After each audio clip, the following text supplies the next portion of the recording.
Assalamualaikum warahmatullahi wabarakatuh. Selamat malam semuanya. Alhamdulillah saya masih diberikan kesempatan untuk bisa memberikan beberapa materi pada malam hari ini. Sebelumnya saya mohon maaf karena agak terlambat untuk meng-share materi pada malam hari ini.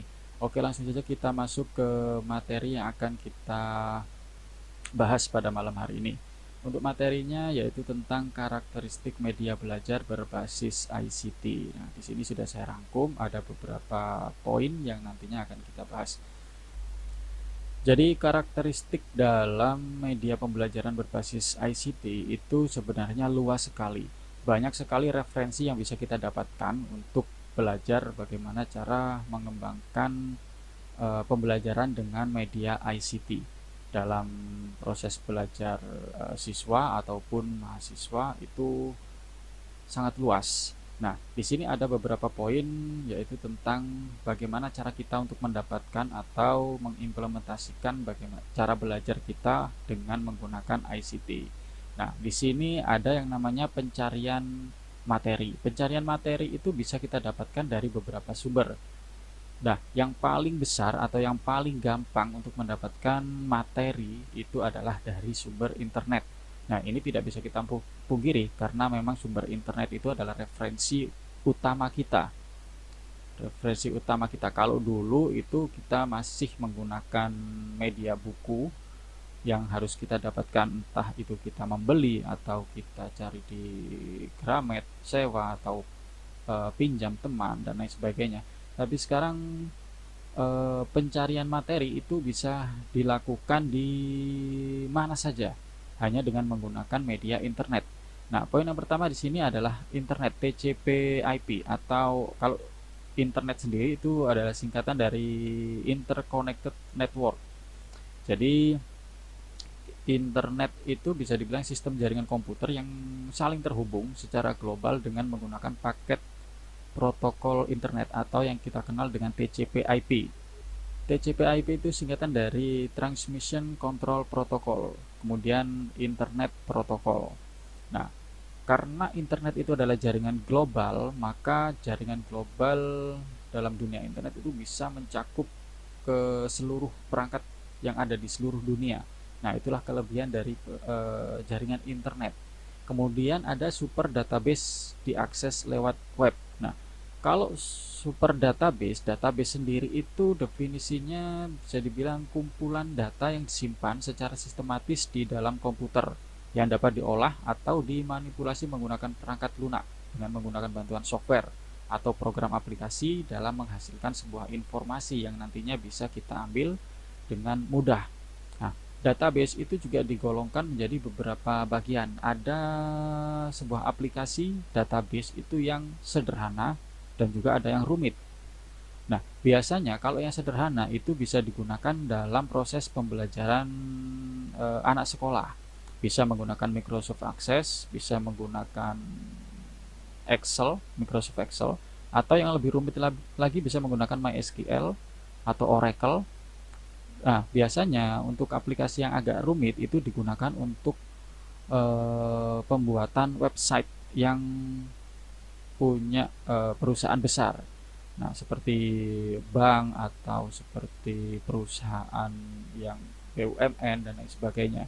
Webnya itu harus mempunyai sistem database yang lebih besar daripada hanya sebatas sekolah. Ya, seperti itu. Kemudian ada search engine atau yang kita kenal dalam bahasa Indonesianya adalah mesin pencari. Search engine ini ada banyak sekali.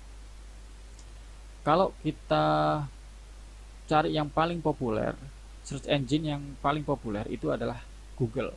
Rata-rata kalau orang ingin mencari apapun, biasanya yang diketikkan ya google.com. Padahal padahal search engine sendiri itu juga ada banyak.